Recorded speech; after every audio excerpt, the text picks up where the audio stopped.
Hey, Kemi470. We are the Bleach Boys, Team 13E. I'm Adam Marandino, along with Zishwin, Robert, Tyler, and Devin, and we're going to tell you about our bleach process. Okay, so we're going to start with going over the specifications we were given for this project. First, we had to manufacture 140,000 gallons per day of bleach, also known as sodium hypochlorite. Of the 140,000 gallons per day, 130,000 of them had to be 5.25% by weight concentration, and the other 10,000 had to be 12.5% by weight concentration. The process is to be installed in an existing facility on the West Coast. We were aiming around Seattle, Washington, with the process equipment, raw material, and finished products, storage, transfer waste systems to be designed and costed by us. Okay, just to go over the reactants and products of our system, our initial reactants are going to be liquid water and sodium chloride aqueous solution. Intermediate products will be chlorine gas and liquid, as well as sodium hydroxide in an aqueous solution.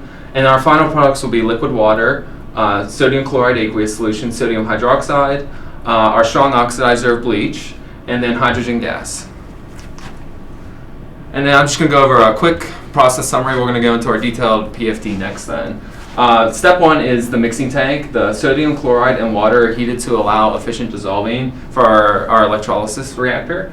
For the electrolysis reactor, the sodium chloride and water mix to form chlorine gas, water, and sodium hydroxide. From there, it goes to a highly exothermic reactor. The chlorine gas and the sodium hydroxide enter, and then the bleach, sodium chloride, and water come out. Then we go to a diluting mixer, which gives us our two concentrations that our specifications demand. Next, Devin's going to talk about our detailed PFD. Hey guys, I'm Devin. So this is the PFD that Adam was talking about. Up here in this corner, we have the dry salt storage tank. It's going to be roughly 50,000 gallons volume-wise. And we have this elevator that's right beneath it that puts salt into the mixing tank that is going to mix with the pre-charged water supply. That's going to flow through these pipes and those pumps into a holding tank that's then going to pump into the leftmost tank of the electrolysis reactor.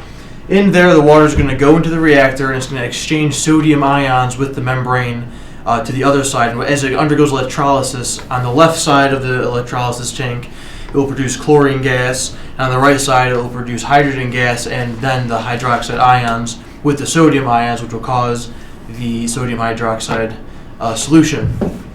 That water that has now been desalinized will go back through these pipe systems up through a heat exchanger to make sure it's up to temperature, back into the mixing tank, which will then be salinized again by the dry salt. Next, after this chlorine gas is formed from the electrolysis reactor, it's going to go up through a compressor, heat exchanger system, two of them.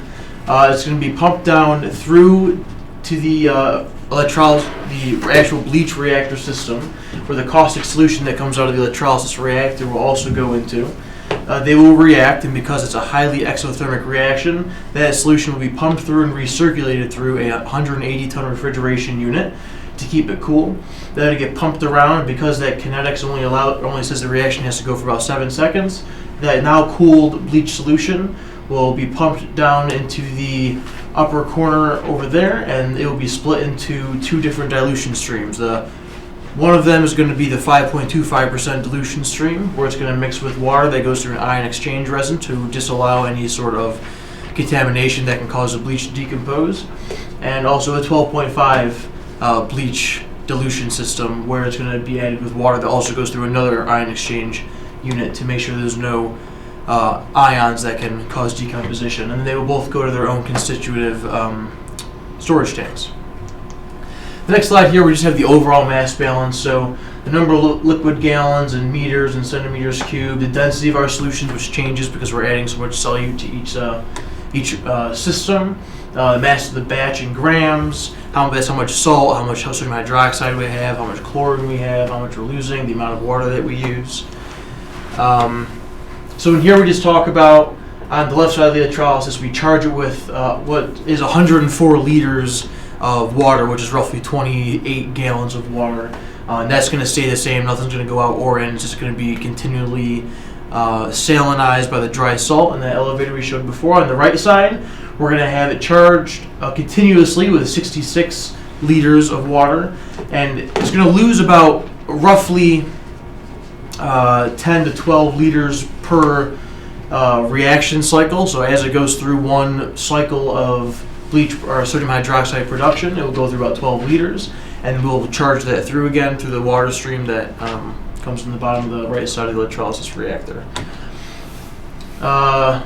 Once we have the reactor, we have water coming in that is 54 liters with sodium hydroxide and chlorine liquid dissolved in it, and those are going to react to form our bleach solution. We'll have a little bit of chlorine left over that is going to have to go through a chlorine scrubber, because otherwise it'll cause problems, atmospheric problems, and EPA is not really happy about those kinds of things. The dilution tank is over there, so we have 10 liters coming in, 26 coming out to dilute it to our 12.5%, because the percentage we have coming out of the reactor is actually roughly 16% by weight.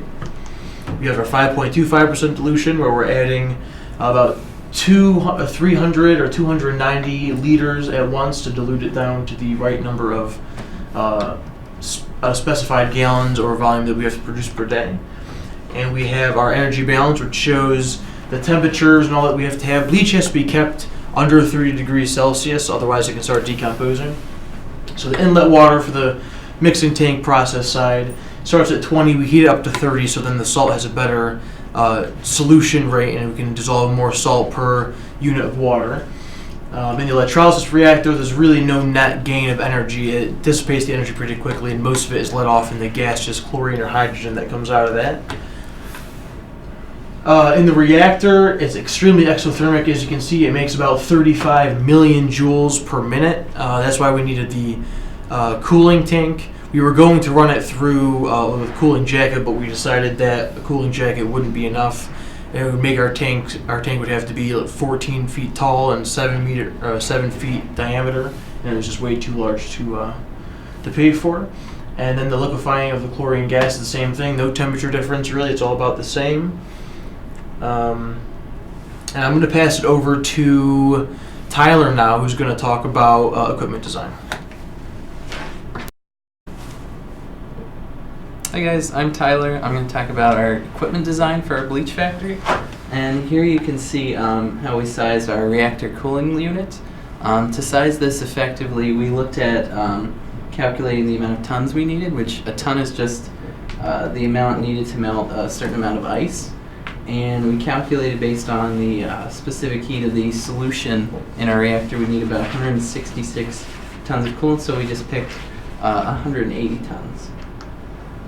Next, for our pumps, we had to design them around the flow rate we needed, the density of the solutions we were pumping. We assumed about heights of around 10 feet for each one, just to give us enough head to make sure we had enough pressure on there. And we had about 10 pumps in total. Some of them are repeated ones. As you can see here, there's about 10 pumps there. For the compressor and heat exchanger system for compressing chlorine down into a liquid, this was a design issue because we couldn't do it with just one compressor. The temperature would go over around 600 Fahrenheit, which was far too high to have a compressor running in it. So we had to use a system of 2 compressors where the pressure ratios of each of them were set to the same, so we got 2 equally sized compressors. And exiting these compressors is a chlorine in a gaseous state at about 345 degrees Fahrenheit. This is too hot to feed to our reactor, so we have to cool them both down in between each compressor and from the compressor to the reactor to liquefy the chlorine and to lower it down to 86 Fahrenheit. To do this, we used 2 heat exchangers, and the heat exchangers were sized based on the specific heat of the chlorine, both as a liquid and as a gas, along with the vaporization energy in there, and the utility flow rate being water. Here we have the first QT diagram of the heat exchanger. As you can see, it's just a simple heat exchanger, nothing special going on, just one stream cooling the other. Heat exchanger 2 is a little more interesting. You can see the first line is whenever it's a gas and cooling down, and then it has just a straight line whenever it's liquefying, and just a little bit of a straight line as it cools down as a liquid, just a little bit. As part of the heat exchanger design, we use the knee of the curve optimization technique to pick the optimal area and flow rate, as you can see here.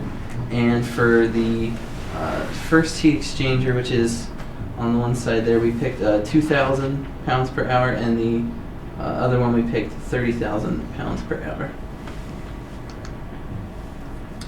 And this is our electrolysis reactor design. As far as it, just talking about the overall system, how it works, chlorine, sodium chloride comes in on the right side here where it says fresh brine, and sodium ions can only cross the membrane. The chlorine ions won't, they will bubble off as chlorine gas. On the other side you'll get hydroxide ions and sodium ions form as hydrogen gas bubbles off, and you get about 32-33% volume sodium hydroxide solution at the end. And next we're going to have Zishwen talking about alternative design. Hi, this is Zhichun. Now I'm going to introduce our alternative BFD design. The first one, we use no electrolysis reactor, and we just let the chlorine gas go through the sodium hydroxide solution, and we'll get the bleach solution. We'll get the bleach, and we can do that by purchase the materials of the electrolysis reactor. However, they are very expensive compared to what we spend on the electrolysis reactor. So this option is not recommended.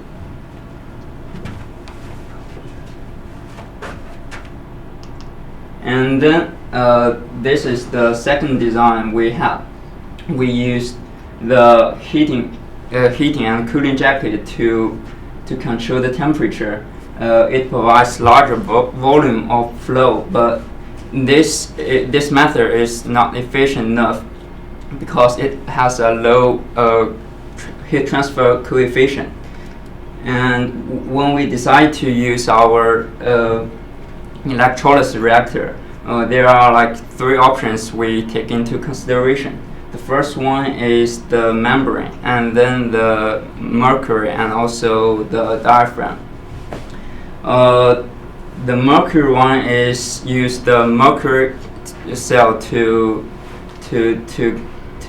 make the reaction, and this one is very toxic, and the solution produced has to be regulated, so we just rule that out.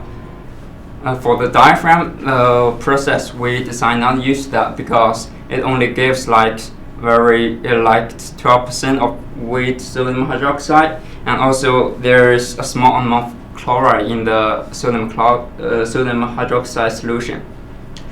For the membrane, it has the negligible disadvantages, and it gives us like 32% weight of sodium hydroxide. So we just pass this design.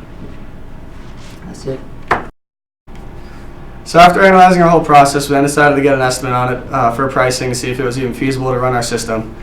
Our estimate, we ran through a program called Icarus. Our Icarus then allowed us to find prices for our pumps, our reactors, our buildings, everything like that. We then found our capital estimate to be about $17.1 million. That sounds like a lot, but it's really not that bad based off our profits that we made. The electrolysis reactor was difficult to price. We had to actually go online and look at different articles and things to price that. So that actually wasn't run through the Icarus program, but we found that to be about $1.9 million. Our operating costs for the year were about $23 million.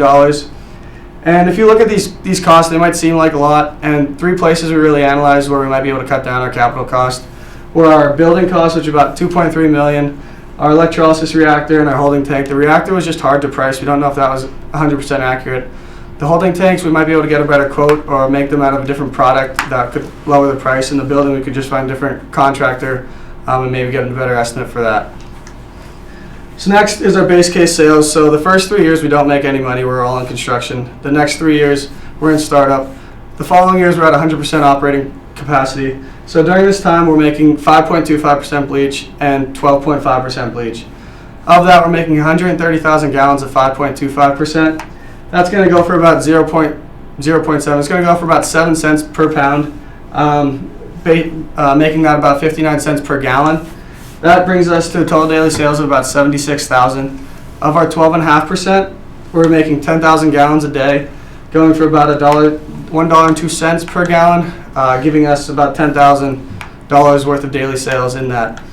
Lastly, we have the income from our H2 gas. So we threw out the idea whether or not we should just flare off the H2 or whether we should actually compress it, send it off to another company, what we want to do with that. So the H2 gas, we're making about 2,000 pounds a day, and you could sell that for about 39 cents a day. We actually downsized that. The price is about $1 per kilogram. We took that back about 15%. So because we're not compressing it, we're sending it in a pipeline to another company. But that gives us about a yearly sales of about 282,000, giving us a total sales for the day of about 83,000 and an income for the year of about $30 million. So the economic evaluation. So we ran our system through the economic evaluation that we were given, and we wanted a rate of return of about 15%. In order to get our return of 15%, it was priced that we need to sell our product at about 4 cents a pound.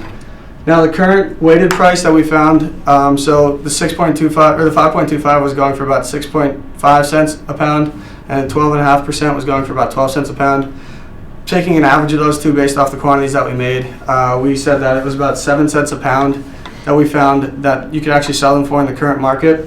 But that will give us a rate of return of about 42%, which is actually awesome. So you can see the blue line on the bottom is our 4% per pound if we would sell it at that, giving us a net present wealth of about $7 million at the end of our 15-year process. If we would sell our product at 7 cents a pound, just 3 cents higher, it actually gives us a net present wealth of about $62 million. So you might be wondering why we're getting this extra 7 cents a pound that we could charge for, and how we're getting such a high rate of return. We believe that we're getting this rate of return from how we decided to create our system. So instead of buying all of our raw materials, such as our hydroxide solution and our chlorine gas, we decided to actually make it an electrolysis reactor. So if we wanted to buy the caustic solution, it would be about $3.2 million a year. If we wanted to buy our chlorine gas, it would be about $6.3 million a year. Instead, we decided to make both of those out of salt and water. So salt is costing us about $1.6 million a year, and water is less than $1 million a year, giving us a total net profit of $7.2 million a year, and that's not even counting the hydrogen that we're selling off every year.